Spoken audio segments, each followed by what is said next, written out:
Hai, selamat datang di hari ke-8 dalam seri latihan public speaking 30 hari ini. Kali ini kita akan membahas topik mengenai mengatasi rasa takut saat akan berbicara di depan umum.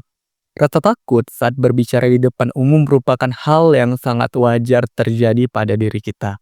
Hal ini bisa diakibatkan karena kurangnya persiapan, kepanikan berlebih, pikiran-pikiran tidak perlu, dan stres yang membebani kita, serta kurangnya istirahat sebelum tampil.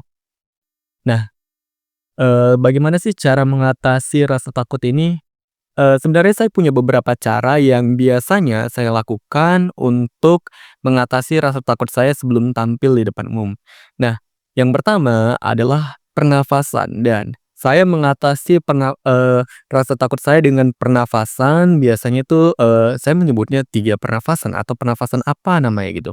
Nah, cara pernafasannya itu cukup mudah jadi begini, pertama itu tarikan panjang sekali, baru yang kedua ditarik lagi cuman lebih pendek. Baru yang ketiga dihembuskan. Nah, pernafasan ini membuat saya terasa lebih tenang sebelum melakukan public speaking di depan umum gitu.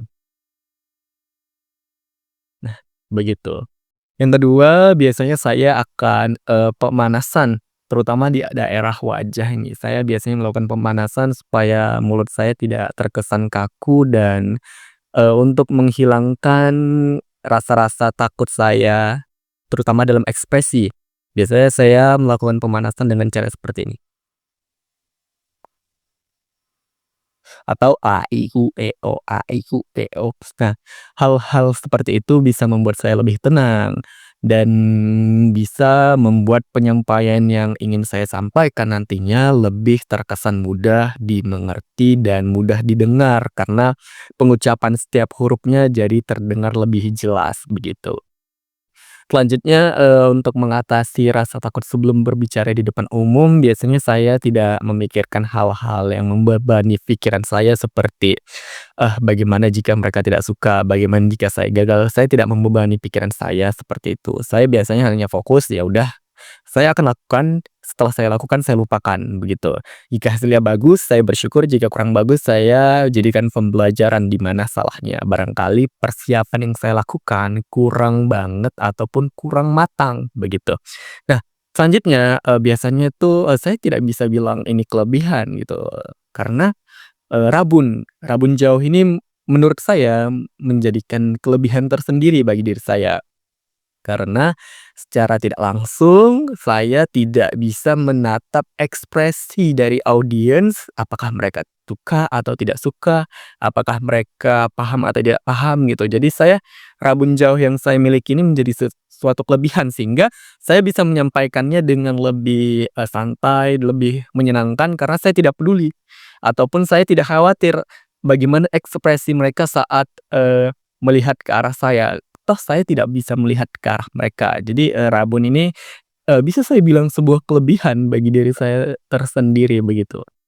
Nah, selanjutnya, biasanya saya tuh, akan melakukan yang namanya suportif gitu, sama diri saya sendiri. Saya biasanya selalu membawakan diri saya untuk hal-hal yang positif. Saya mendukung diri saya sendiri begitu, kayak, "Ayo, pasti bisa pasti bisa pasti bisa," seperti itu.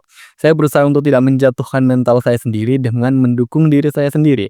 Walaupun begitu, saya rasa itu cukup berpengaruh bagi diri saya dan bisa dicoba untuk semua orang. Cobalah untuk berpikir positif sebelum melakukan public speaking, karena hal itu penting banget agar kita bisa menyampaikan sesuatu secara lebih baik dan lebih tenang lagi. Nah, mungkin itu aja tips dari saya untuk mengatasi rasa takut saat akan berbicara di depan umum atau saat akan berpublic speaking. Yang contoh-contoh tadi bisa kalian lakukan dan bisa kalian terapkan karena tidak begitu sulit dan sangat mudah begitu. Jadi jangan pernah merasa takut, coba aja dulu, toh kalau nggak dicoba nggak akan tahu. Lebih baik kita coba, kalau kita coba hasilnya 50-50, tapi kalau nggak dicoba hasilnya 0/100 begitu. Terima kasih telah, menyaksikan video di hari ke-8 ini, saya harap kalian akan menyaksikan perkembangan saya di hari-hari berikutnya. Dan sampai jumpa di hari ke-9 dan bye-bye.